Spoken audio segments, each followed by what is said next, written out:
We have officially gotten images for the Death Star. For being $1,000, you would think LEGO would try their very best to make it exactly what the masses would want.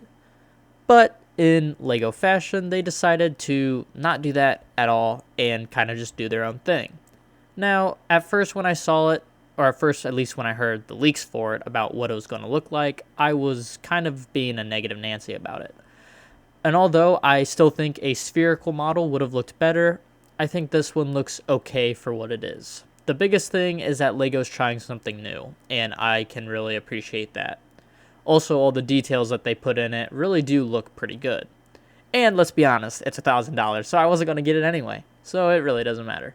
But I just kind of wanted to go in depth to explain my point of view on the LEGO Star Wars UCS Death Star of 2025. Not wanting to spend too much time on going over the entire set, I kind of just want to go through each little section as fast as possible.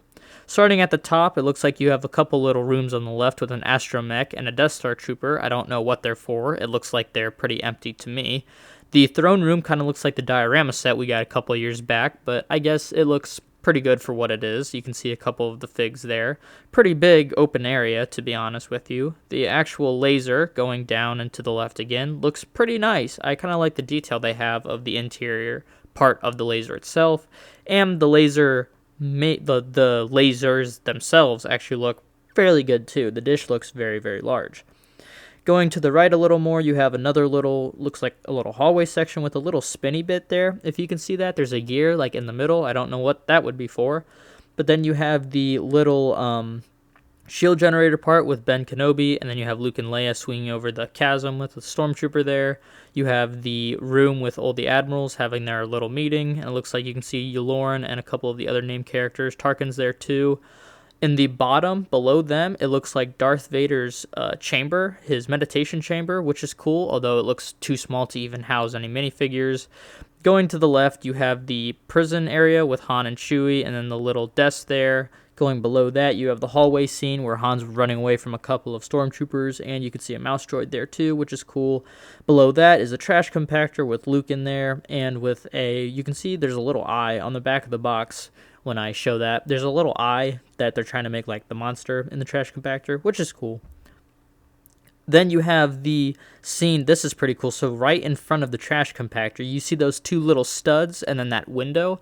I guarantee you they are going to use that as the Ben Kenobi versus Vader fight, where Vader just slashes Ben and he disappears, and then that little window is the door that Luke sees it through in the fourth movie, so I guarantee you that is what that is for. Looking to the right of that, you have the actual landing pad with a little Imperial shuttle. And I will say, that Imperial shuttle looks pretty good. I'm actually very, very impressed with it. It's small. It's definitely not minifig scale, obviously. It's kind of like the Boba Fett Slave 1 from Cloud City or the Y-Wing from the Yavin 4 base. But for what it is, it looks pretty good. And it looks like you have a lot of room there to put a couple of your minifigures.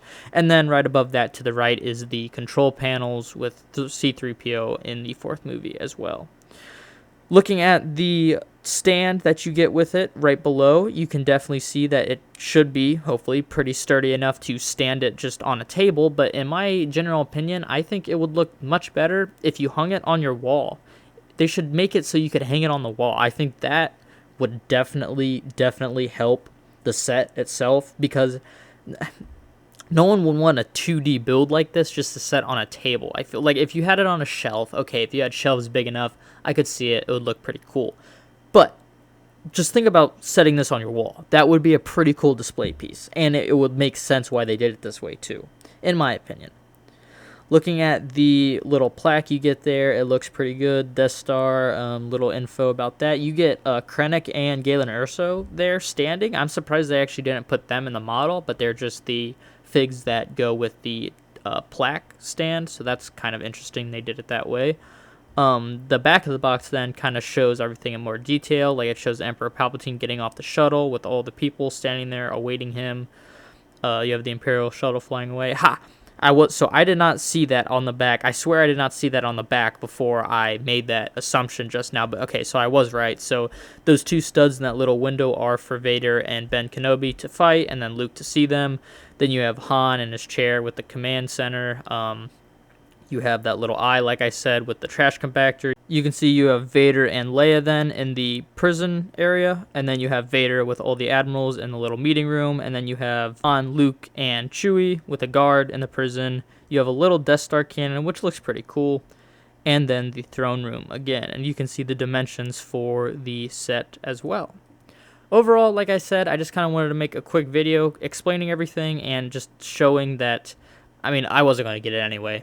I guess I can kind of see LEGO did something new and something that none of us were expecting it to be like, which is okay, I guess. I can appreciate that. I still think it would have made more sense to make it a big sphere, kind of like the other Death Stars, but they wanted to try something new. It is $1,000. People might not have felt like they were getting their money's worth if it was just a giant gray ball. So I can see both point of views. Wasn't going to get it anyway.